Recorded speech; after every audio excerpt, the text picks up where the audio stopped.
নতুন করে অগ্নিগর্ভ ভাঙড় বৈরামপুরের পর এবার সোনপুরে উত্তেজনা, পুলিশের গাড়িতে আগুন ভাঙচুর। কল্যাণ রয়েছে আমার সঙ্গে। কল্যাণ, নতুন করে কেন উত্তেজনা পরিস্থিতি তৈরি হলো, এখন কি পরিস্থিতি সেখানে?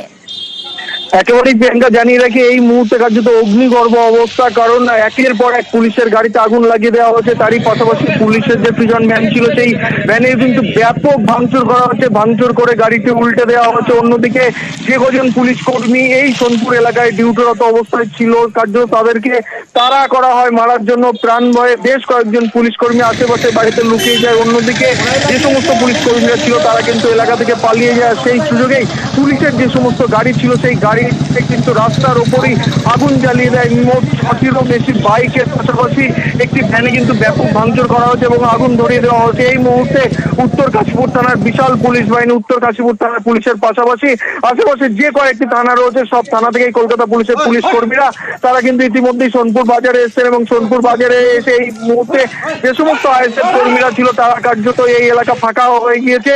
পুলিশ এই মুহূর্তে সেই এলাকা ঘিরে রেখে দিয়েছে। তবে কেন এই অশান্তির সূত্রপাত, পুলিশ সূত্রে আমরা যেটি জানতে পারছি যে বৈরামপুরের যে ঘটনা ঘটেছিল, বৈরামপুরের সেই ঘটনার পর যে সমস্ত আইএসএফ কর্মীরা উত্তপ্ত হয়ে উঠছিল, নওশাদ সিদ্দিকী তাদের বার্তা দিয়েছিল এই সোনপুরের যে বাজার রয়েছে সেই সোনপুর বাজারে একটি সভা হবে এবং সবাইকে কিন্তু এই সোনপুর বাজারে আইএসএফ কর্মীদেরকে আসার জন্য নওশাদ সিদ্দিকী নির্দেশ দিয়েছিল।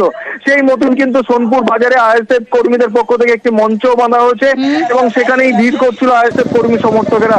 যখনই তারা পুলিশকে দেখে এখানে, তখনই পুলিশের রূপকে ঘিরে ধরে কার্যত বিক্ষোভ দেখায় এবং মারমুখী হয়ে ওঠে। পুলিশকে লক্ষ্য করে ইট ছোড়ে। প্রাণ ভয়ে বেশ কয়েকজন পুলিশ কর্মী কিন্তু আশেপাশে বাড়িতে লুকিয়ে পড়ে, কয়েকজন পুলিশ কর্মী আহত হয়েছে। ইতিমধ্যে কিন্তু বিশাল পুলিশ বাহিনী তারা ঘটনাস্থলে রয়েছে। যে সমস্ত আইএসএফ কর্মী সমর্থকরা এই এলাকায় অশান্তি পাকিয়েছে, ইতিমধ্যেই কিন্তু পুলিশের পক্ষ থেকে এলাকায় যে সমস্ত সিসিটিভি ক্যামেরা রয়েছে, এই বাজার যেহেতু বাজার সোনপুর বাজার, একাধিক সিসিটিভি ক্যামেরা রয়েছে, সেই সিসিটিভি ক্যামেরার সূত্র ধরে কিন্তু পুলিশ তাদেরকে চিহ্নিত করার চেষ্টা করছে।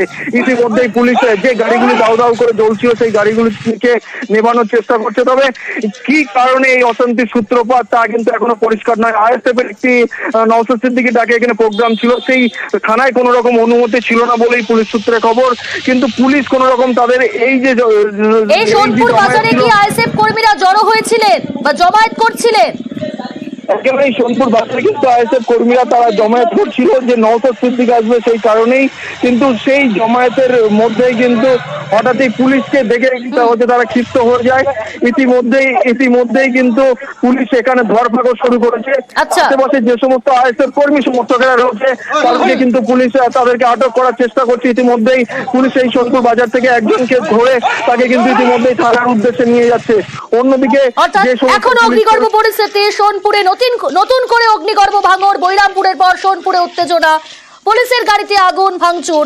সকাল থেকে উত্তপ্ত ভাঙড়, ওয়াকফ আইনের প্রতিবাদে লাঠি, বাসন্তী হাইওয়েতে আইএসএফ এর অবরোধ, টানা 6 ঘন্টা অবরোধ।